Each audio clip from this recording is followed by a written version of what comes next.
Hello friends, welcome back to my YouTube channel Oracle DBA Online Training. So in this tutorial, we will be looking at how to configure the Oracle Multitenant RAC standby step by step. So before we begin, I'll request all the new friends to please subscribe our YouTube channel. So recently we have covered how to configure the 19C multi-tenant installation.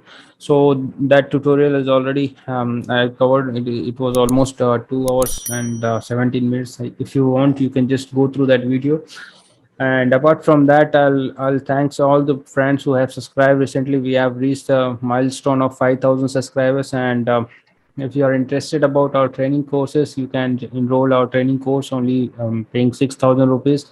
More than 75 people already enrolled this course, and this is helping a lot of peoples to get good learning. And if you're interested, you can just ping me on the WhatsApp number given over here.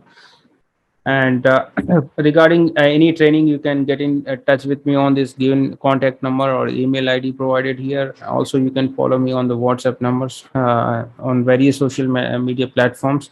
So let's start today's agenda, that is how to configure the multi-tenant rack configuration step by step. So far, we have completed the grid installation as well as a database installation on primary as well as standby database. On primary, we have created the database also. Now we can start the steps for data guard configuration. So there are like high level steps that we need to perform in order to configure data guard. So these are the steps that we will be following in coming steps. Okay. So first we have to enable the forced login on the primary database setup. If it is not already done, then we need to copy the password file from primary side to standby side. Configure the standby redo log file on the primary side. Then we have to verify the archive log mode enabled on the primary side or not. And then set up the primary database initialization parameter for the database data guard replication or configuration. Next one is to configure the listener entries on the primary and then configure the Dns entries on the primary. So these are the steps that we need to perform on the primary setup, and these are below steps will be done on the standby side. So on standby, we need to create a new P file or initialization parameter file. Next, we need to create the required directories. Then we need to do the no mount. After that, we will be configuring the static listener for application purpose. So we will be creating one static listener that will be a temporary listener for doing the replication. For performing the duplicate arm duplicate command, we will be creating a temporary listener over here, and after that we will configure the TNS entries on the standby database, and will verify the TNS connectivity.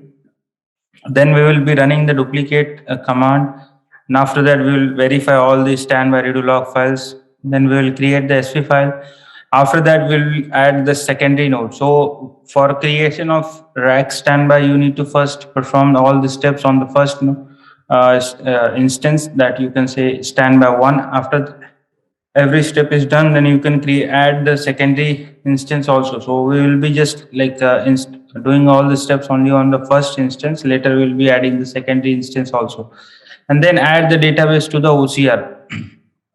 This will be the next step, and finally we will enable the MRP on the standby. So these are the steps that we need to perform on the primary as well as a standby setup. So from here we move to the next step, that is so before, I think this step we already did. The main idea here is we have to have all the primary as well as the standby database. Both the entries should be there in the etc host file. So what we'll do, we will quickly verify the details of etc host. So this is our first host name. Let me show you the host name. So I started all the 4 machines. This is a prod one, and what I'll do, I'll just run the cat command for etc host so that we can verify these details. So we have prod related entries and standby related entries on this server. Similarly, we have to verify these details on the secondary instance or secondary node.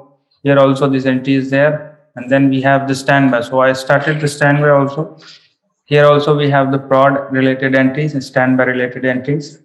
This is the first instance, first node. Similarly, on the second node also we need to verify. This is done. Okay.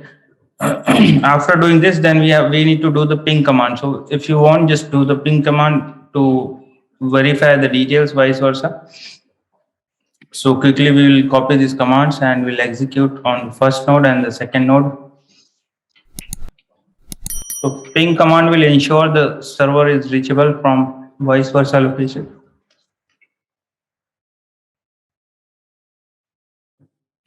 This is a standby database, so we'll execute on standby also. Similarly, on standby 2 also we need to do the same thing. Okay, so this is done on the prod 1. This one is a prod 2.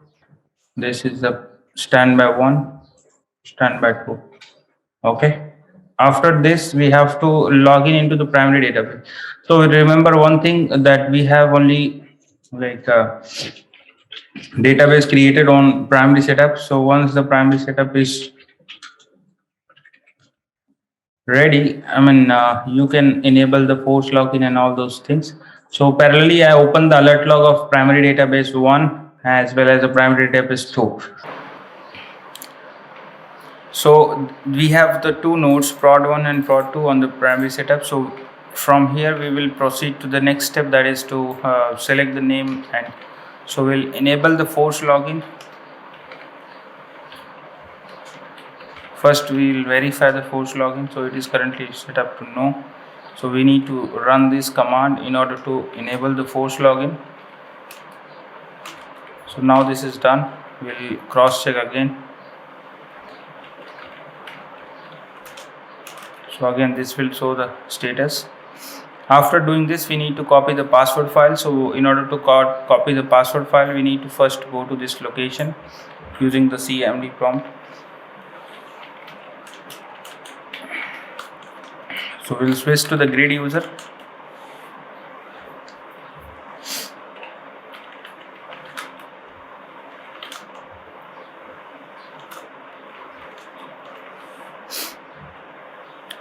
Let's check the current password file. So this is the password file that we need to copy. I need to replace this because it is previously created password file. So let me just, so what I'll do, I'll use the pw copy command to copy at temporary location, and from there we can transfer this on the standby setups.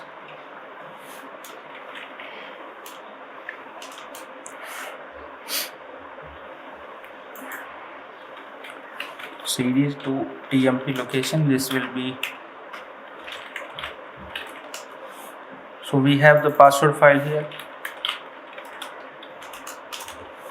We will scp these files to the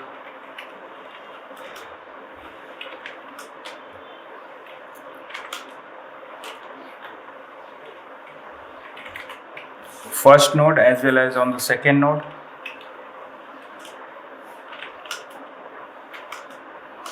So let's quickly verify whether these files reached on the standby setups or not.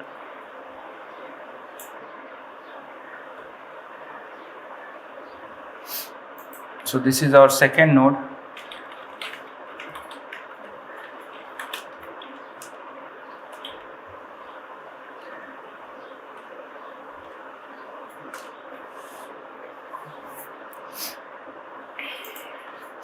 Oh, there is some mistake. We need to rectify that one because it is ending with 21 here. So we need to remove this file. What I'll do, quickly I will log in as Oracle user, and we need to go to this location. Sorry.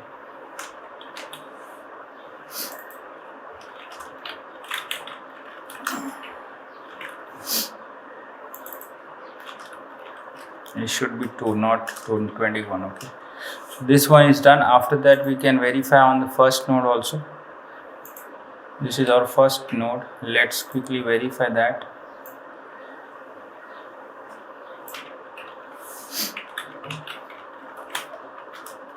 Here also we have the password file.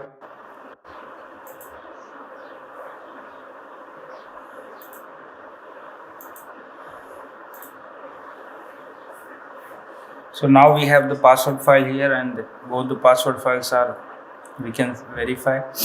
After this, we need to configure the standby redo log file on the primary setup. So there is a formula that we need to use. First, we need to check how many logs threads are there, and accordingly we can have the number of standby redo log file. So let's connect to the Oracle user and verify the same.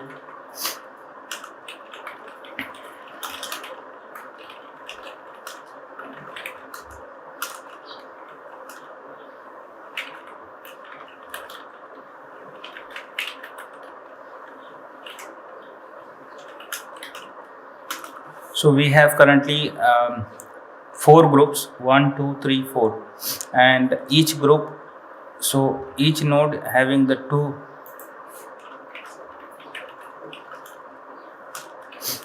Just a second, let me re-verify these details. So currently we have like 2 threads, thread 1 and thread 2, and each thread is having the 2 groups. Okay, so basically we have to use this formula where the number of redo log groups will be double of that existing groups. Okay, so we have 2 threads, that means we need to add maximum number of redo log files will be twice of the existing file. So we have like 2 groups for each the thread, that means we need to add one more group into twice. So basically we'll require total 6 standby redo log files. So we will be adding these redo logs into the existing configuration, both for first thread as well as for second thread. You can check the alert log for the same, whether it is getting added or not. So once the addition is done, then you can just cross verify these details again by running the up command. So now we have the standby redo log file. So I mentioned the type as a standby redo log file. So we have 3 groups for first node, 3 groups for second node.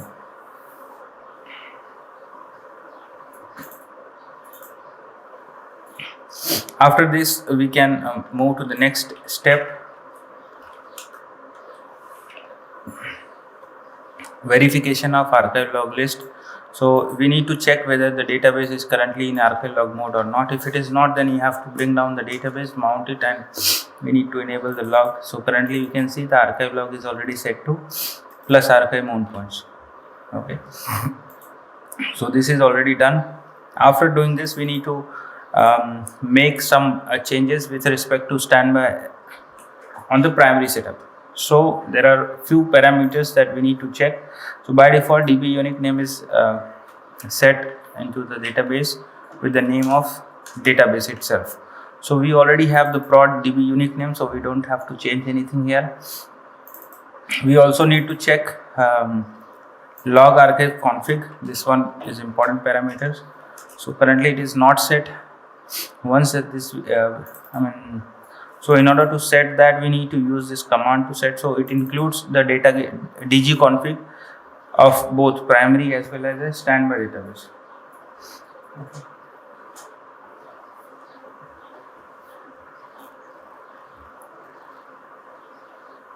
Primary and standby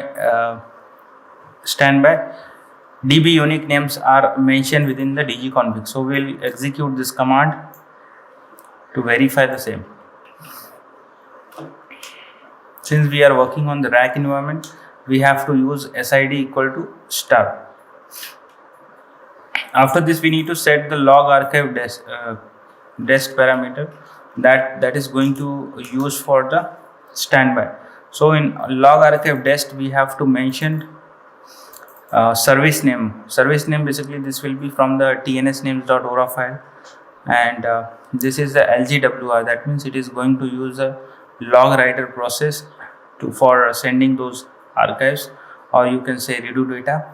Then async, that means it will be using the async mode, not the real-time sync mode. Okay, actually async means there is no acknowledgement from the standby. So we are going to use this one and valid for online log files and the primary role. So that means the current database is in primary role, and it will send the data through the online redo log files. And this is the DB unique name of standby.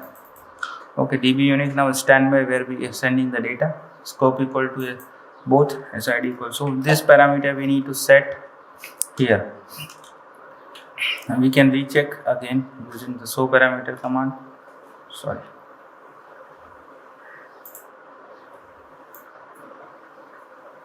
So once we set this parameter, we can just cross verify again.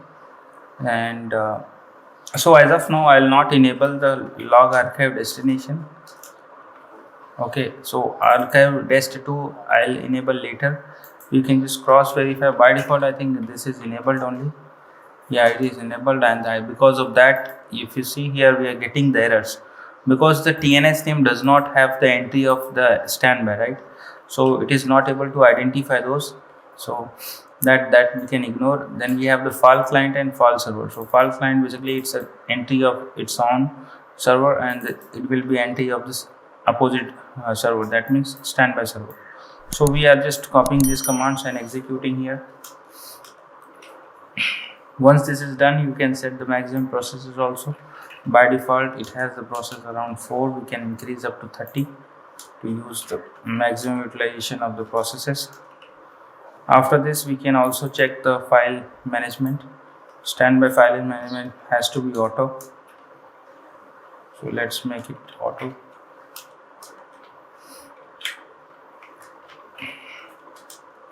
So once this is done, we can create one P file as a backup. And lastly, we can verify by running the cat command. So this is done on the primary setup.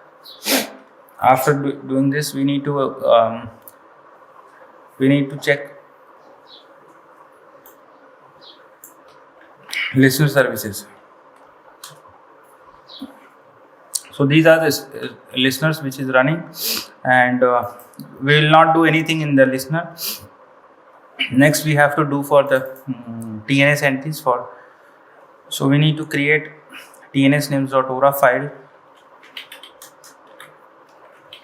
This file will be created on both the instances.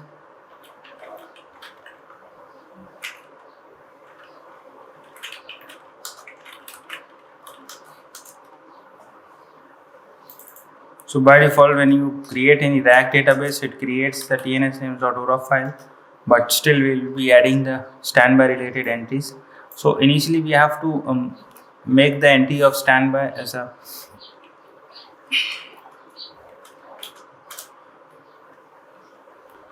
So this entry is basically based upon the static listener that I'm going to create. Okay, so this is our prod entry, and this will be a static entry.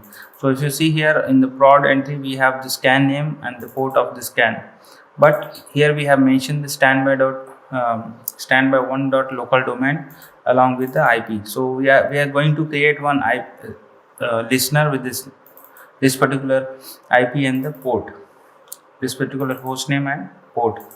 Okay, and one more thing, if you check here, we have mentioned UR equal to, since our standby will be initially in no mount mode. That means the incoming connection will be in block state. So in order to connect to any standby or any instance which is currently no mount stage, you can use this parameter in the TNS name, so it will allow the connection. Okay, so these entries we have put in the TNS names.ora file. So same TNS file we need to copy on the second instance also.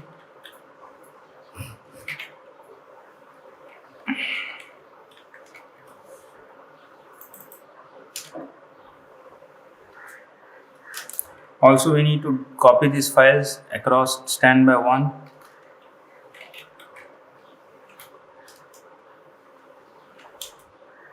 and 2 also. So 2 is currently not in use, but still we will copy it. Later we have to modify it. So these files are copied.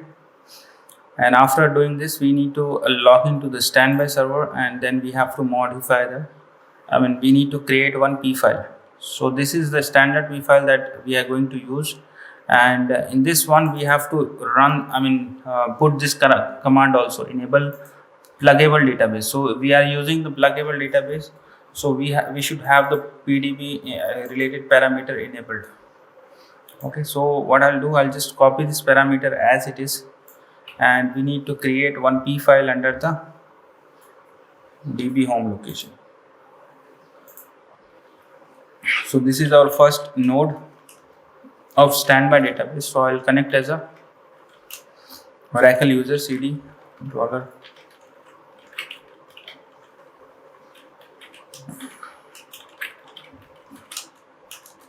So here we will create init stby1.ora, and this particular entry should contain. So basically, what are the whatever the important parameters are there, we put here only. So we have the audit file destination, audit trail file, cluster database. So currently cluster parameter is false because we are going to make a single instance. Later we will be converting into the RAC. So we will modify later this parameter. This will be a control file location. This is the DB file destination, and DB name prod. So DB name will remain the same, only the DB unique name will be changed, that is a STBY for this one. Enable pluggable database parameter is required.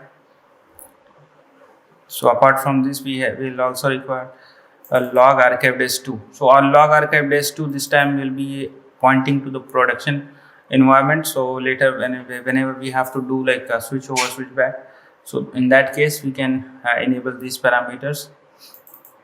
So currently dest2 will be defer state, this will be the archive format, and the rest of the parameters are like very common.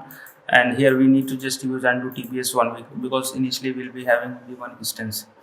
Okay, with this parameter we can start the database, but before we start we need to create the audit dump file also. So we'll connect as an Oracle user, and also we need to go to the standby 2. Okay, so we need to do the same thing on the standby 2 also. These directories are created, audit files are important before we can proceed to further. So apart from this is not a mandatory one, that is the creation of a directory structure. It will automatically done by the restoration process. So we can directly start the instance of standby. We can just verify the instance detail. So we have STBY1. So I'll connect as a sysdba, and then I'll try to start up the database using the P file that we have. So from here I'll try to open the alert log also. So alert log location is like U02 app dag rdbms. So standby instance is started now. So from here we need to create a static listener. So I already log in as Oracle user. We need to go to this network location, and here we need to create a listener file.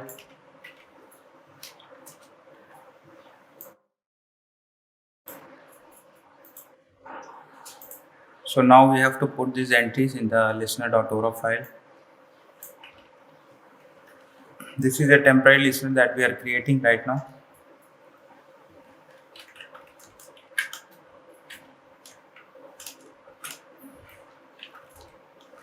After this we need to start the listener, that is listener 1.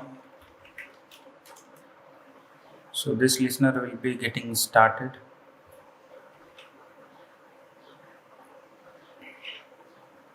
Okay, so this is started now. Apart from this, we already have the Dns names.ora file. We can just add this file because we already transferred from the first prod instance. So this is there. Okay, so this one is working fine. Apart from this, we can just connect to the primary database and standby database and verify the details. So what I'll do, we are connected to the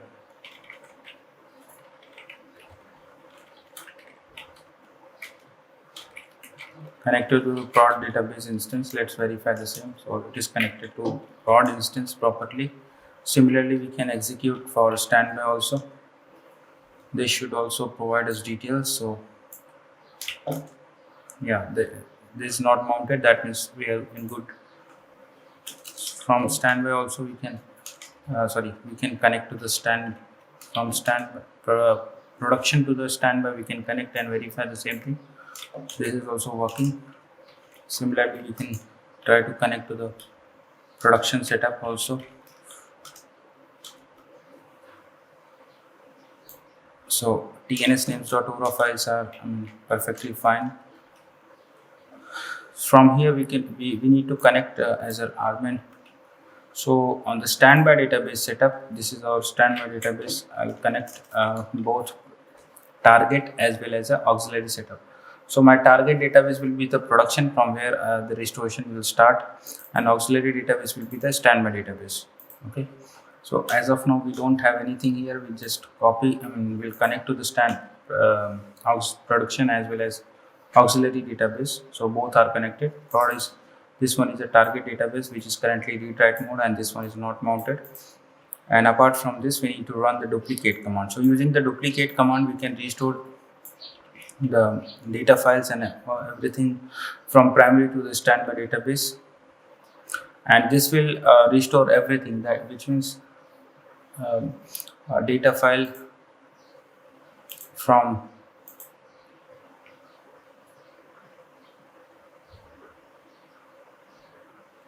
even though pluggable database will also be getting restored.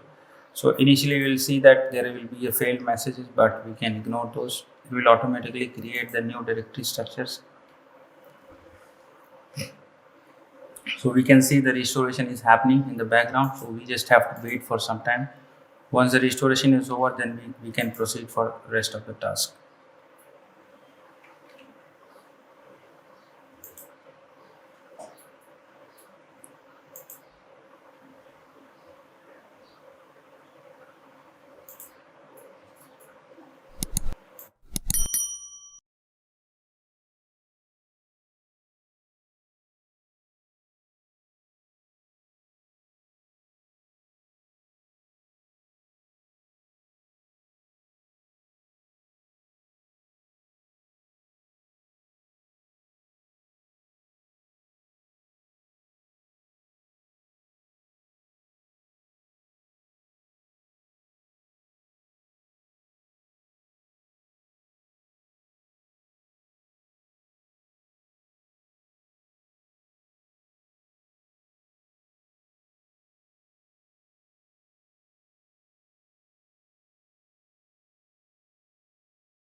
So now we can see the RFS connections are allowed and the restoration is successfully completed.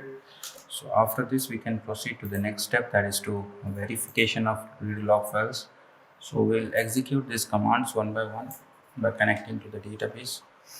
So exit from here, let's connect to the database, and what I'll just make the font little lower so that we can get the.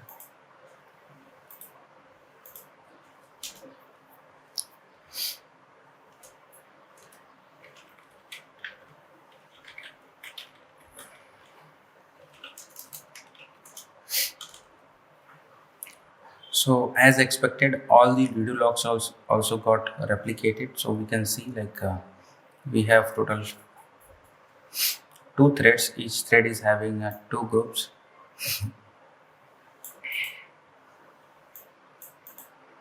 Sorry. So the standby redo log file is also got created successfully, and we have the online redo log files also in place. So after this, we can move to the next step, that is the creation of SV file from the P file. So this time we are going to create the SV file on the what you call ASM disk group. So I'll just copy this command and we'll create the standby SV file at data disk group. After this, we have to bring down the database, and we need to make sure this there are some things. Within the init.stby.ora file, we have to make the entry of this newly created SV file. So while running the startup command, it will read the file of SV file location, and then it will refer the SV file from there. This is a temporary solution that we need to do at the initial level. Okay, so we'll just bring down the database and go to this particular path, and then we can proceed for the rest of the task. Let's quickly go to this particular path, and from here we can just check. So we need to take this init file as a backup, and then from here we can run the echo command to get the output. So now if you do the init stby.ora, it will refer the same file. We can copy on the second instance also. This is done. If you have already, since we already bring down the database, we don't have to do anything, and now we just have to mount the database.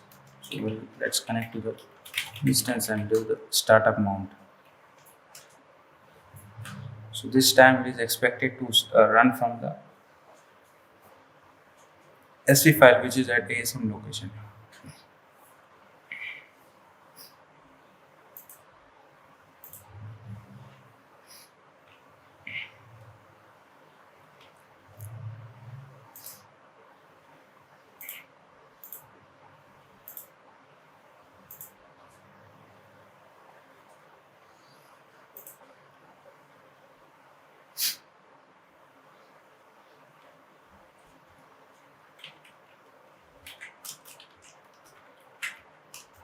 So now I'll try to check the status and the show parameter SV file.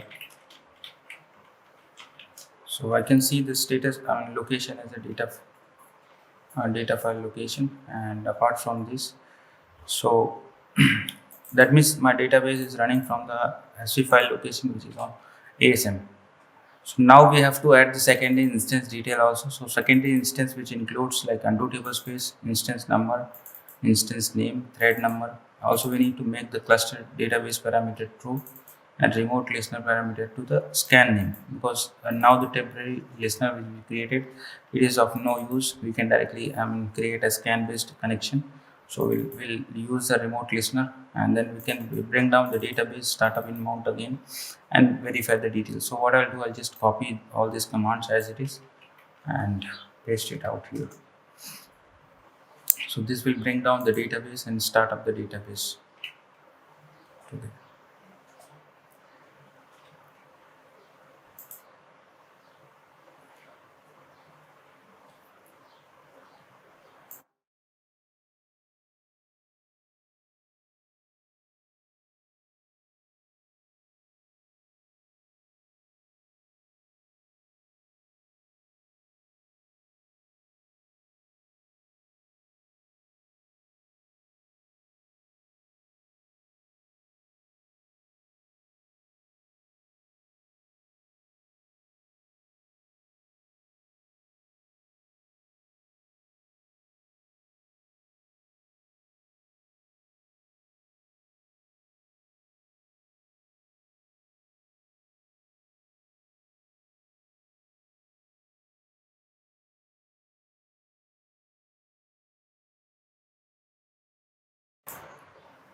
So now the database started again after the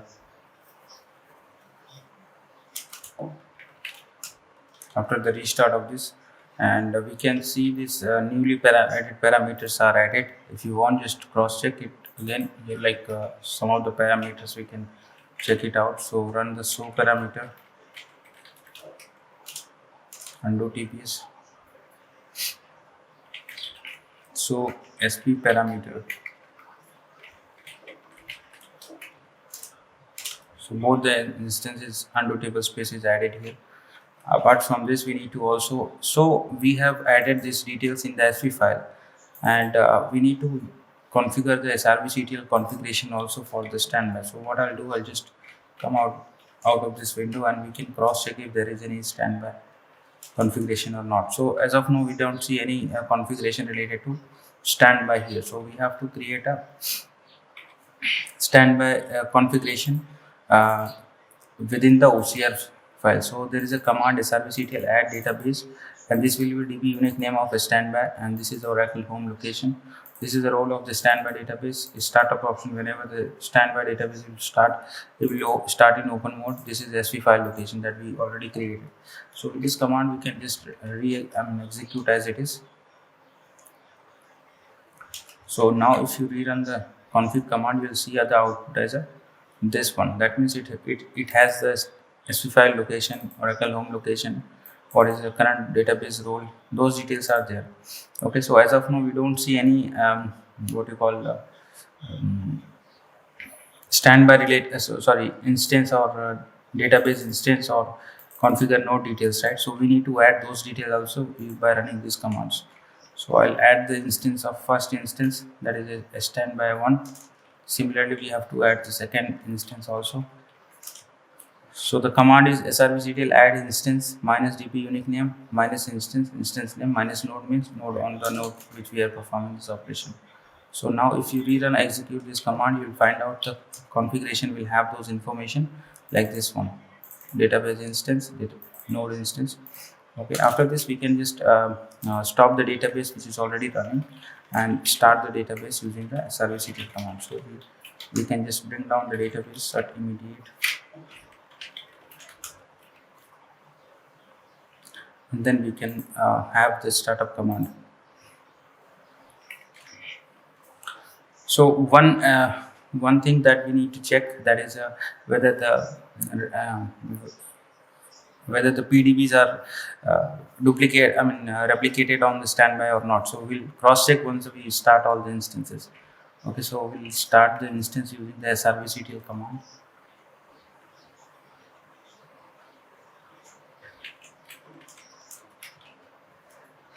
So before that, we'll check the status.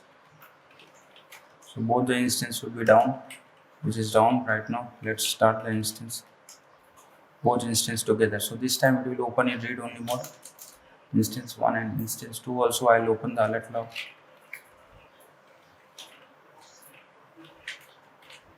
Minus 200.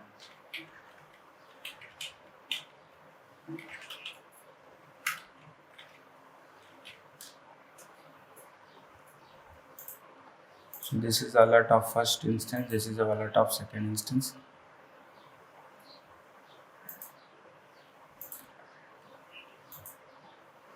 So now we can see the instance are getting opened, and even though PDB seats are also open.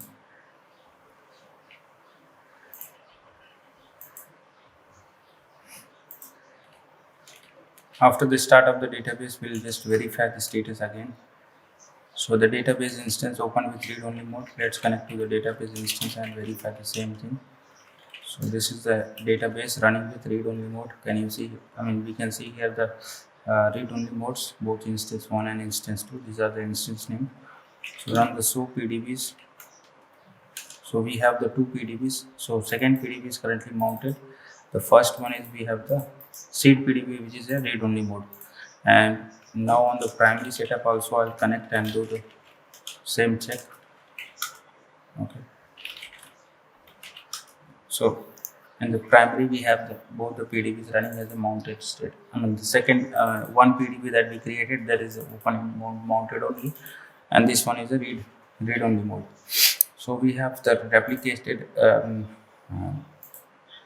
during the standby creation. This PDBs are getting created on the standby also. Okay, so up from here we can just check the status in the CRSETL command also. If you want that to execute this command, so this will be run from the grid user. So now we will find out all the database instances information will be in the. So here you can see the instance 1, STBY1, STBY2. These details are there. Okay.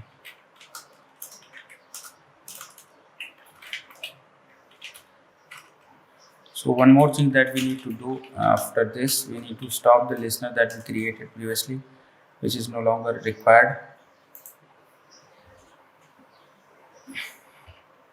And also we need to start the recovery. So before we start the recovery, we can just cross check the status of recovery. So this is we need to connect on the standby database, and this is a physical standby database. So there is a command alter database require manage standby database using current log file disconnect from session. So this option we can use to perform the recovery on the standby database. So this will start the MRP process. So now if you rerun ps-ef file grep MRP, so this process will be active here. Okay, so now if you do any switching of archive log on the primary setup, that is this one, alter system archive log,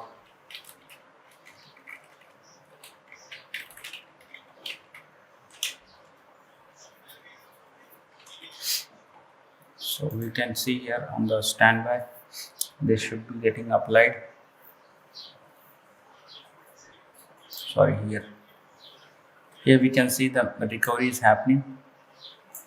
That means standby is able to recover those archive which got uploaded.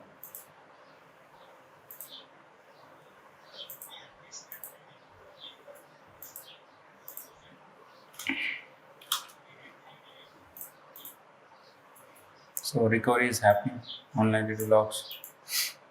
Okay, and if you want multi-instance redo apply, then that can also be done using the instance all command from here. So the same thing you can do, and so the parallelly both the instance will do the recovery. As of now, only one instance is doing the recovery. Okay, so after this we can have, when we already did this part, let's check the status of gap. So I already have one command, ready-made command with the gap.sql. I will show the command gap.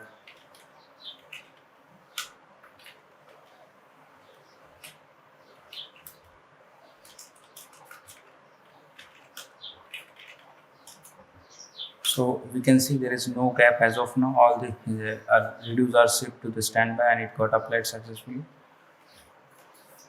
Okay, so this step is already done. After this, we need to make the password also copied, because if you see here the output, service ETL configuration status. So we don't see any password file here. It's null right now, the password file, this one. So we need to copy the password file on the ASM disk, and then we can make the configuration changes. So in order to do that, we need to connect as a what do you call it? We need to copy the password for. We need to log in as a grid user, and then we need to copy the file from local directory to the. So what I'll do, I'll quickly switch to the grid user, and then asm cmd -p. Okay, and then we can directly explore till this location.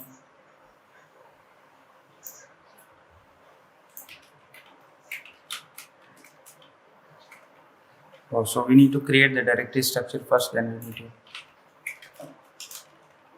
Then we have to go to cd stby, do the ls now, this one exactly.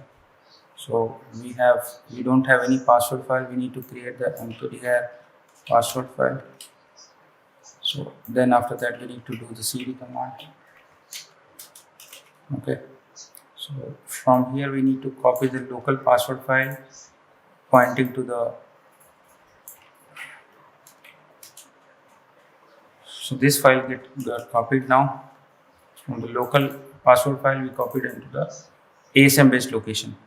So after doing this we can just run ls-ltr to check it is there.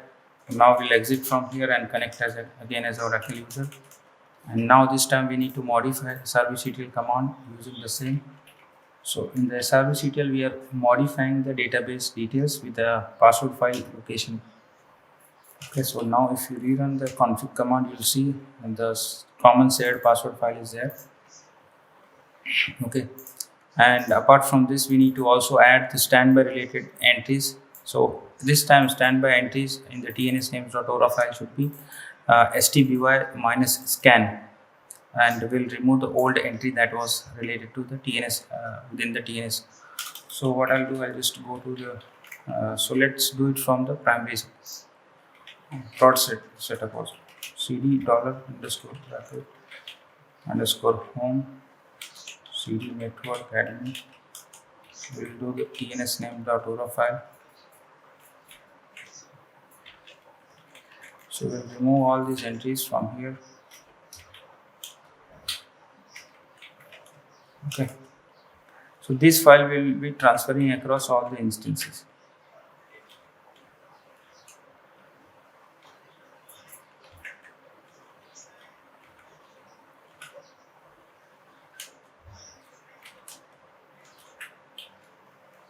Similarly for the standby 2 also.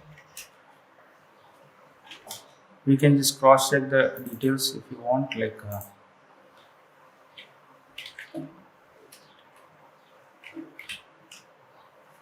so now it has the standby related entries here, and same thing we can do on the secondary node also. This is also done. So that means we already have the proper entry of DNS names.ora file. After that we can bring down the details of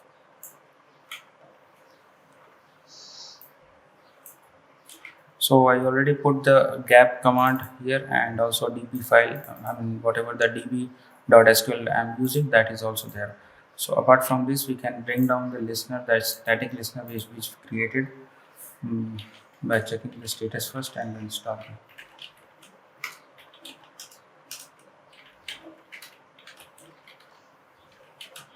Stop listener 1. Okay, so now we have only the scan based connectivity between the primary and standby database. So let's do one more log switching and see whether it is working or not.